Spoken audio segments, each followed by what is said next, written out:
Dumako pa tayo, madaming video ho ito. Naalala nyo? O eto, di ba?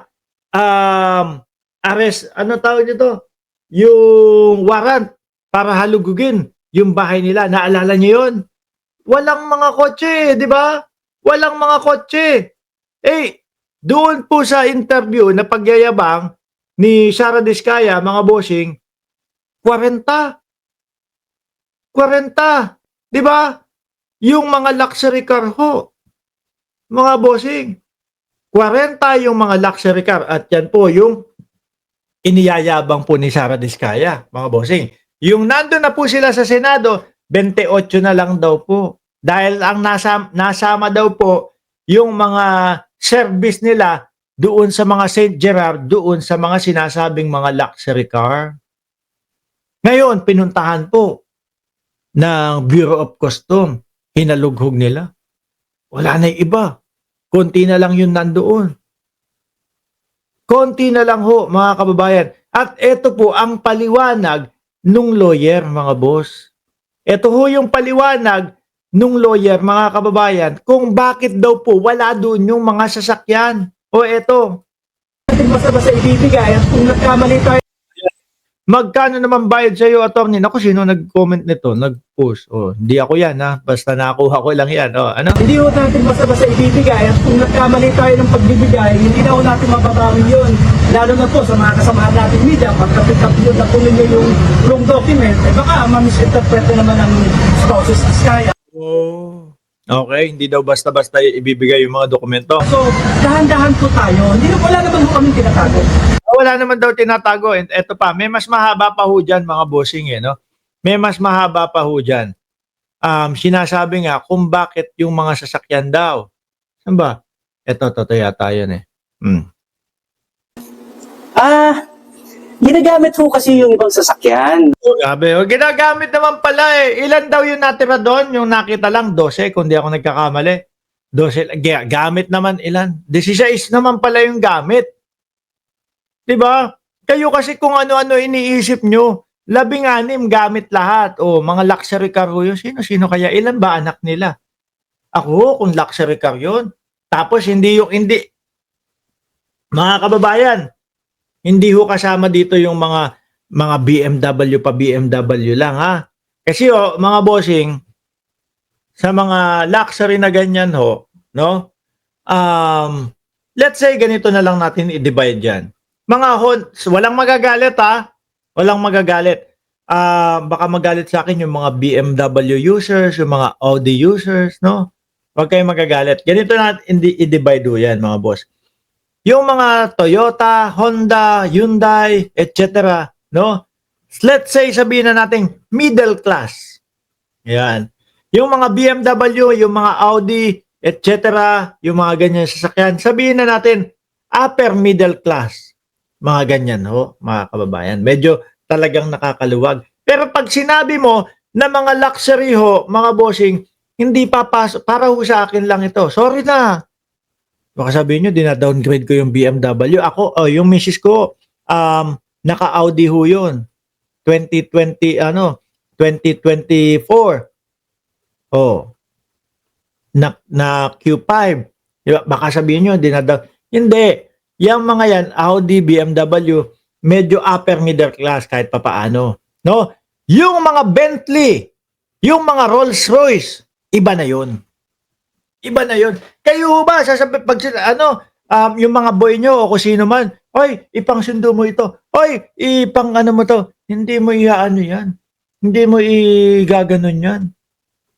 Ano po? Ang dami naman nilang anak, 16 ba? 4 lang naman ang anak nila. Basta, yun po yung sinabi. Gamit daw po, Sir Leo eh. No? Basta, ang gamit daw ho, sabi ni attorney. Sir June. So, yung iba naman for maintenance, yung iba naman nailagay sa isang lugar kasi preventive measures sila ngayon kasi nagbabaha dito sa... Nagbabaha naman daw pala kasi doon sa kanila. Tagagawa ng flood control. Doon sa kanila mismo, nagbabaha. Ano ba yan? No, kaya naman daw po inilipat, mga bossing. Pinark daw sa mas mataas na lugar kasi baha daw sa Pasig. Baha ba kamo, attorney?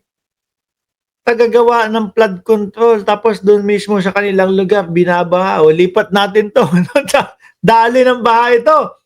Grabe, sabay-sabay. Pero eto ha, attorney, wag kayong magagalit. Naisip ko lang ito. No, sakto kasi nung dumating yung Bureau of Customs, sabay wala na, parang nasakto. No, syempre, hindi mawawala sa isip ko, kailangan nyo matanggap na may mga taong kagaya ko na malikot ang isip. No? Hindi naman kaya may ano tawag dito? May may nagtimbre. Bukas dadating ang BOC, no? Hahalugugin lahat yan kaya biglang nawala sabay-sabay. 16, ang laki, ang dami. Tapos sakto sa maintenance, sakto doon sa paggamit ng iba, no? Tanong lang ho yun, attorney. Hindi maiiwasan. May mga taong kagaya ko na magtatanong na hindi kaya natimbre na sa inyo na dadating ang Bureau of Customs. Tapos nung kinagabihan, no, isa-isa nang ipinapasok, babalik na doon sa mga garahe. Oh. Pasig. Pero, intact po yung mga sasakyan. Pagbalik ko nila, makikita ko nila yung mga sasakyan. Hindi po tinatago. Hindi po tinatago. Hindi, baka naman binalik na, di ba? Kasi may warning ang BOC, no?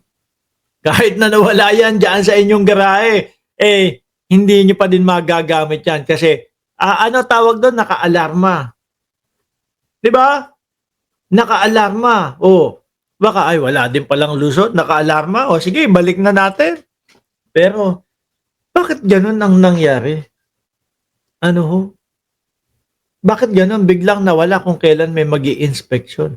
Lumalakas ho tuloy yung iniisip ng mamamayang Pilipino o yung kapwa natin Pilipino na may itinatago kayo. Di ba sabi ni Enrico Mitra, mapaglaro isip natin, idol. Oo! Di ba? Sabi ni Joel, mapaglaro din ang isip ni Joel, tinago nila sa storage unit nila. Tinimbre na kasi sa HPG yung sasakyan. Kaya, balik na natin. 28 ang luxury car. 12 lang ang nakita sa garahe. 16 ang nawawala. Hindi, naibalik na din po lahat. No? Pati yung Wagoneer. Yung jeep ho. Napakalaki ho nun, mga kababayan. Nakakita na ako nun. Wagoneer. Laki. No, maganda yun. Maganda. Baka may tumimbre. Sabi ni Julie Giana. Tingnan nyo, attorney, hindi lang ako yung nag-iisip ng ganon. Sila din ho. Bakit naman po itatago? Illegal po yung mga yun. Legal naman pala. Pati katulong naka-Bentley, ewan ko. Ako hindi ko kaya yon. Siguro kung may mga service naman, yun na lang ang paggagamitin nyo. Ang tangi lang sigurong makakapaggamit o makakagamit ng luxury car ko, yung Bentley, yung Rolls-Royce, siguro it's either magaling mag-drive yung anak ko, papagamit ko yan. Ano? Pero kapag kayong hindi marunong, bago, anak ko hindi. Yun, nakita mo yung Fortuner doon. Siguro kung may Bentley ka, mura na sa iyo ang Fortuner. Yung Fortuner ang gamitin mo. Baka ganun ang sasabihin ko. Pero 16, ano? Yung iba, maintenance daw. Yung iba, ginamit. Yun yung paliwanag ho ni attorney. Bakit kailangan itago kung legal naman pala? Sabi ni Tinapa. Hindi nga daw ho itinago. No, nagpa-maintenance. Tsaka yung iba daw ho, inilipat kasi magbabaha daw. Sabi ni Jordan G, bossing, road manager mo ako na mag-drive. Bukas pag-drive mo ako, papunta doon sa sa shooting ng Ray-Ban. Na magugulat na lang kayo mga kababayan. Uy, si Mark yun ah. No, si Mark yun ah. Basta, saka ako nasasabihin sa inyo,